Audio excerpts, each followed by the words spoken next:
विदेश मंत्री एस जयशंकर ने मंगलवार को कहा कि हम सभी एक खुला और स्वतंत्र हिंद प्रशांत क्षेत्र सुनिश्चित करने के लिए प्रतिबद्ध हैं। उन्होंने कहा कि हिंद प्रशांत क्षेत्रों के देशों के पास विकल्पों की स्वतंत्रता होनी चाहिए, जिससे कि वे विकास और सुरक्षा को लेकर सही निर्णय ले सकें। पिछले कुछ महीनों में क्वाड की पहलों में हमने महत्वपूर्ण प्रगति की है।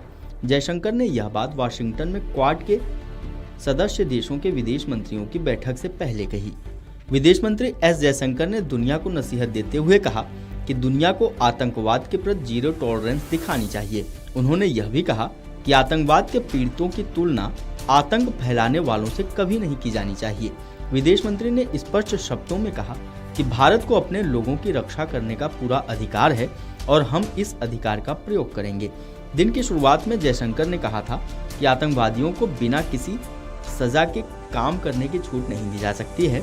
उन्होंने कहा था कि यह सोच कि आतंकवादी सीमा के उस पार हैं और इसलिए उन्हें जवाब नहीं दिया जा सकता, अब यह धारणा चुनौती देने योग्य है और यही हमने ऑपरेशन सिंदूर के जरिए किया।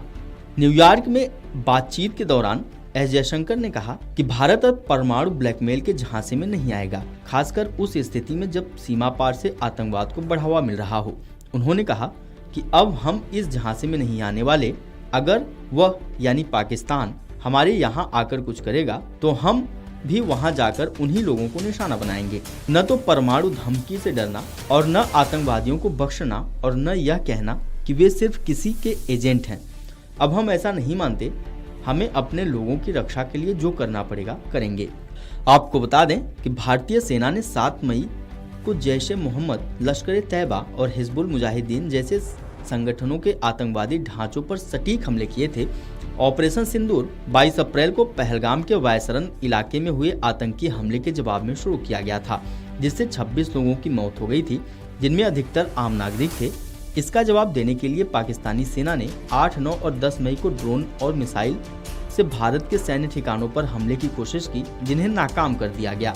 इसके बाद भारत की ओर से और भी सख्त प्रतिक्रिया दी गई।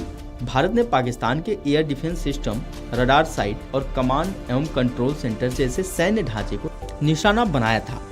विदेश मंत्री एस जयशंकर ने अपने जापानी समकक्ष ताकेशी इवाया के साथ भी वाशिंगटन में बैठक की। इस दौरान जापान के विदेश मंत्री ने कहा कि वर्तमान वैश्विक परिस्थितियों में भारत और जापान के सहयोग का महत्व लगातार बढ़ रहा है।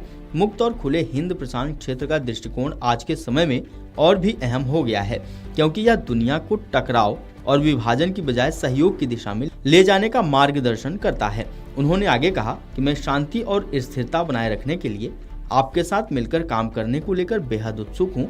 इसके साथ ही क्वाड जैसे मंच का लाभ उठाकर हम अंतर्राष्ट्रीय समुदाय के भीतर स्थिरता के लिए अपनी जिम्मेदारियां निभा सकते हैं। मैं आपके साथ एक सार्थक चर्चा के लिए बहुत उत्सुक हूँ।